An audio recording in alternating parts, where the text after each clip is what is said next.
Há algo de profundamente perturbador na história de um homem que, diante das chamas que devoram sua própria carne, encontram forças não apenas para suportar o insuportável, mas para fazer uma piada. Está assado, vira e come, disse Lourenço aos seus algozes, enquanto as brasas da grelha de ferro queimavam seu corpo jovem.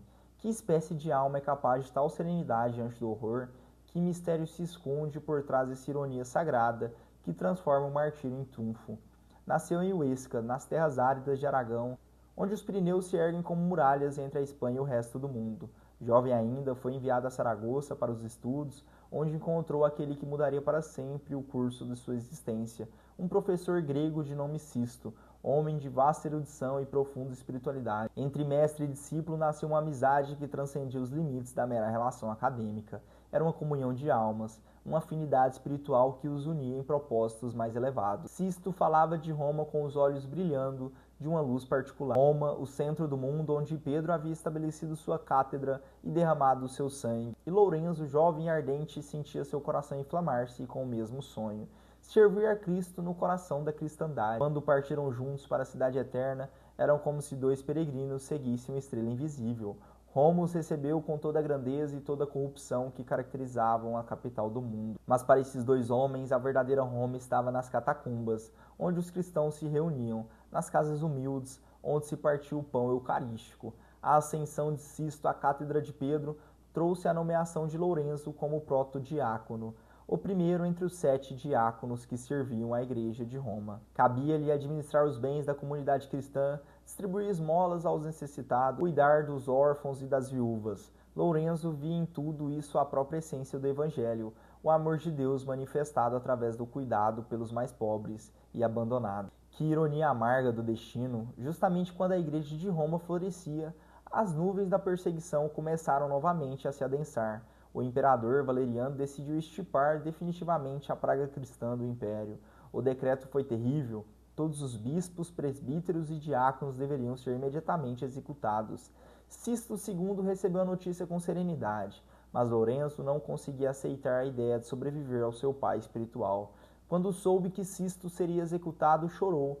Não chorava pela morte do Papa, mas pela perspectiva de continuar vivendo sem ele. Foi então que aconteceu aquele diálogo que Santo Ambrósio imortalizou.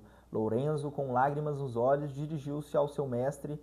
Para onde vai, pai, sem seu filho? Onde vai com tanta pressa, santo bispo, sem seu diácono? Nunca ofereceu sacrifício sem seu ministro. A resposta de Cisto foi profética. Não te deixarei, não te abandonarei, meu filho. Provas mais difíceis te aguardam. Para nós, mais velhos, uma corrida mais curta. Para ti, jovem, um triunfo mais glorioso sobre a tirania está reservado. Em 3 dias me seguirás. Durante esses 3 dias aconteceu o episódio que melhor revela o caráter extraordinário de Lourenço. O prefeito romano exigiu que lhe entregasse todos os tesouros da igreja. Lourenço pediu 3 dias para reunir essas riquezas. Quando retornou, trazia consigo uma multidão de pobres, órfãos, viúvas, doentes, marginalizado. Eis os tesouros da igreja, disse ele ao prefeito atônito. A fúria do oficial foi terrível. Seria necessário um suplício exemplar, e assim foi preparada a grelha de ferro, aquele instrumento diabólico que transformaria o corpo humano em combustível para as chamas. Mas aqui reside o mistério mais profundo da história de Lourenço. Quando foi colocado sobre a grelha ardente, algo extraordinário aconteceu. Em vez de gritos de agonia, o que se ouviu foi uma risada, e depois aquelas palavras que ecoariam através dos séculos. Está assado, vira e come. São Leão Magno, refletindo sobre esse mistério, escreveu: as chamas não devastaram a caridade de Cristo. O fogo que queimava por fora era mais brando do que aquele que ardia por dentro. Era o fogo do amor divino que sustentava Lourenço naquele momento. A história de Lourenço não termina com sua morte. São Gregório Magno registrou milagres extraordinários atribuídos ao santo. Havia uma freira de língua maliciosa que, quando morreu e foi enterrada na igreja de São Lourenço, apareceu em visão sendo cortada ao meio diante do altar sagrado, com metade sendo consumida pelo fogo e a outra permanecendo intocada. Era uma lição sobre justiça divina e misericórdia. Durante uma grande fome, um padre reparava a igreja de São Lourenço queimada pelos lombardos. Os trabalhadores clamavam por comida, mas não havia pão.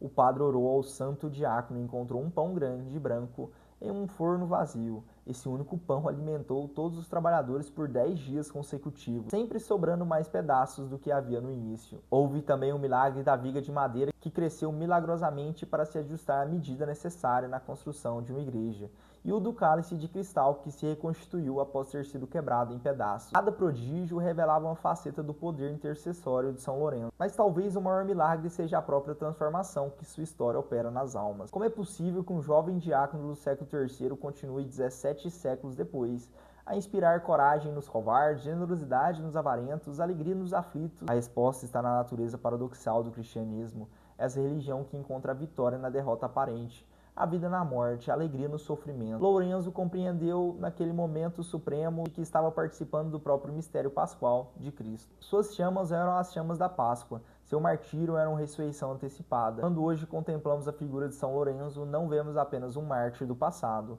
mas um companheiro de jornada para todos aqueles que lutam para viver o Evangelho em tempos difíceis. Sua ironia sagrada nos ensina que é possível enfrentar as adversidades com humor e esperança. Sua caridade heróica nos mostra que os verdadeiros tesouros da vida são as pessoas que amamos e servimos. Seu martírio sereno nos revela que existe uma força maior que todas as violências humanas, o amor de Deus que transforma até mesmo a morte em vitória.